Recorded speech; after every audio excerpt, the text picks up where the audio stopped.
Hello, সবাই কেমন আছো? I hope you are all good. আজ আমি নিয়ে চলে এসেছি আবারও একটা ভিডিও। আমরা যে 10 দিনের ভ্রমণের উদ্দেশ্যে বেরিয়েছিলাম, এটা হলো সেটারই দ্বিতীয় দিন, পার্ট 2। জানি অনেকটা লেট হয়েছে, বাট তোমরা একটু দেখো ভিডিওটা। আজকে আমরা রয়েছি বিহারের দর্শনীয় বিভিন্ন স্থানগুলি আজকে আমরা ঘুরে দেখব। কারণ 10 দিনের ট্যুরের মধ্যে একদিনই আমরা স্টে করব বিহারে, তাই বিহারের বিভিন্ন জায়গাগুলো আজকেই আমাদের দেখে কমপ্লিট করতে হবে। আমরা যে হোটেলটাতে ছিলাম সেখান থেকে 8-9 মিনিট দূরত্বেই রয়েছে জগন্নাথ মন্দির, তার সঙ্গেই রয়েছে রাম মন্দির। দুটো মন্দিরই একই সঙ্গে রয়েছে। এই হলো সেই মন্দির।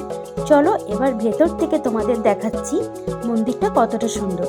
বাইরে থেকে তো অসম্ভব সুন্দর দেখতে। চলো এবার ভেতরে যাওয়া যাক।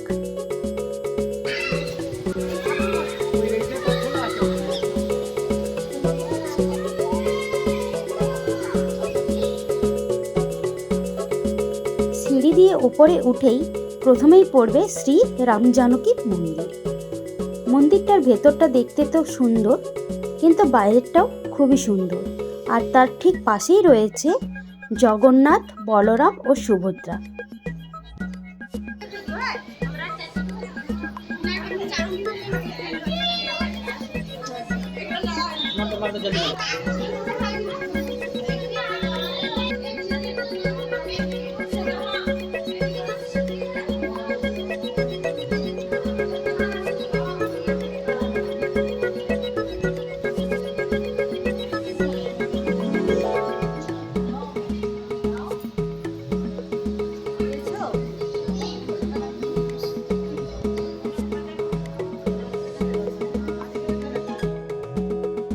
প্রভু জগন্নাথকে দর্শন করে আমরা চলেছি আরও একটি মন্দির দেখতে। বিহার অর্থাৎ বুদ্ধগয়া বৌদ্ধদের প্রধান তীর্থস্থান। এখন আমরা যেই মন্দিরটি দর্শন করতে যাচ্ছি সেখানে যাওয়ার পথে বেশ অনেকগুলি দোকান তোমরা পেয়ে যাবে, যেখানে ফুল, প্রসাদ এবং বিভিন্ন স্ট্যাচু বিক্রি হচ্ছে। এই জগন্নাথ মন্দিরের পাশ দিয়েই রয়েছে সেই মন্দিরে যাওয়ার রাস্তা। এখন আমরা চলেছি সেই মন্দির দর্শন করতে। চলো এবার তোমরাও আমার সঙ্গে সেই মন্দিরটি দর্শন করে নাও।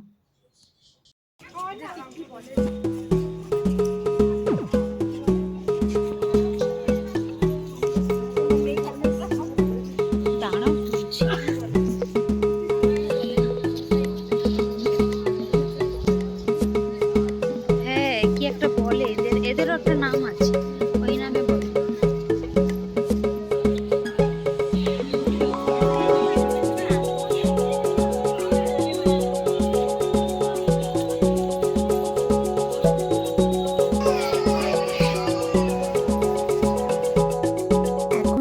চলে এসেছি মূল মহাবোধি মন্দিরের সামনে। এই মন্দিরে প্রবেশের জন্য কিন্তু কোনো রকম টিকিট লাগে না। তবে এই মন্দিরে মোবাইল ফোন বা ইলেকট্রনিক্স কোনো জিনিস নিয়ে প্রবেশ করা যায় না, তবে ক্যামেরা নিয়ে যাওয়া যায়।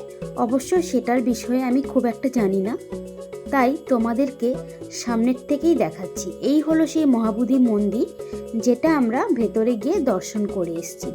যেহেতু ওখানে মোবাইল ফোন অ্যালাউ ছিল না, তাই কোনো রকম ভিডিও আমি করতে পারিনি। বুদ্ধগয়া বৌদ্ধদের প্রধান তীর্থস্থান। বুদ্ধদেব যেই অশ্বত্থ গাছের নিচে মহাজ্ঞান লাভ করেছিলেন, সেই অশ্বত্থ গাছের নাম হয় মহাবোধি বৃক্ষ। যে আসনে বসে তিনি বুদ্ধত্ব লাভ করেন, সেই আসনের নাম বজ্রাসন। বুদ্ধগয়ায় সেই আসনটি এখনও আছে, যেটা আমরা সেদিন সচক্ষে দেখলাম। ওখান থেকে বেরিয়ে একেবারেই অপোজিটে রয়েছে আরও একটি টেম্পল। চলো এবার ওটাও দেখে নাও। সিঁড়ি দিয়ে ওপরে উঠে আমরা চলে এলাম সেই টেম্পল দর্শন করতে। অসম্ভব ভিড় রয়েছে, সঙ্গে এই সুন্দর হাতের কারুকার্য। সত্যি মন্দিরগুলো দেখলে একেবারে চোখ জুড়িয়ে যাবে।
বুদ্ধগয়ার বৌদ্ধ মূর্তি দেখতে, যেটি কিনা 80 ফুট উঁচু।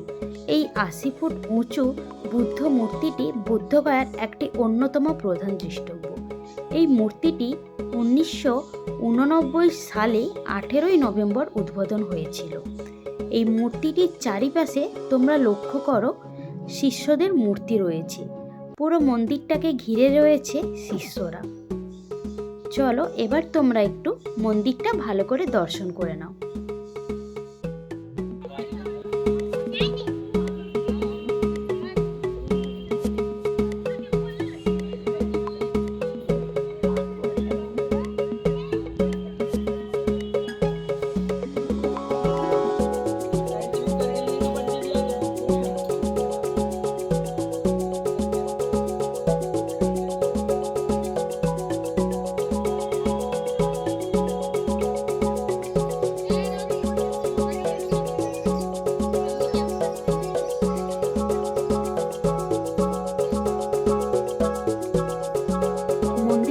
বেরিয়ে এলে চোখে পড়বে এই লোকাল মার্কেটগুলি, যেখানে যারা দর্শনার্থী রয়েছে তাদের তো ভিড় রয়েইছে, সাথে সবাই কেনাকাটাও করছে। বুদ্ধদেবের মূর্তি সাথে ঘর সাজানোর জন্য অনেক রকম জিনিসও রয়েছে, তবে সময়ের অভাবে ওখানে আমরা কিছুই কিনতে পারিনি। তোমাদের যেমনটা বললাম, আমরা বিহারে একদিনই থাকবো, তাই একদিনে যতটা সম্ভব মন্দির আমাদের ঘুরে দেখতে হবে।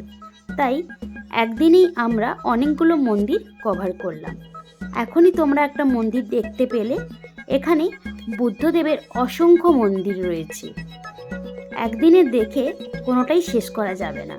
তাই যারা বিহার যাবে ভাবছো এই মন্দিরগুলো দর্শন করতে, তারা কিন্তু 2-3 দিন ওখানে স্টে করো, তবেই তোমরা সব মন্দিরগুলো ভালো করে ঘুরে দেখতে পারবে। বিহারে যে সমস্ত মন্দিরগুলি রয়েছে সব মন্দিরই প্রায় একই রকম দেখতে। অসম্ভব সুন্দর কারুকার্য রয়েছে এই মন্দিরগুলিতে। তবে আজকের ভিডিওটা অনেকটা বড় হয়ে যাওয়ার কারণে আমি এটার আরও একটা পার্ট নিয়ে আসব। তাই আজকের ভিডিওটা আর বড় করলাম না, ভিডিওটা এখানেই শেষ করলাম। তোমরা যারা ভিডিওটা এতক্ষণ পর্যন্ত দেখলে তারা অবশ্যই আমার চ্যানেলটাকে সাবস্ক্রাইব করে দিও নেক্সট ভিডিওর জন্য, আর লাইক আর বন্ধুদের সঙ্গে শেয়ারও করে দিও। চলো খুব তাড়াতাড়ি আসছে আরও একটা ভিডিও।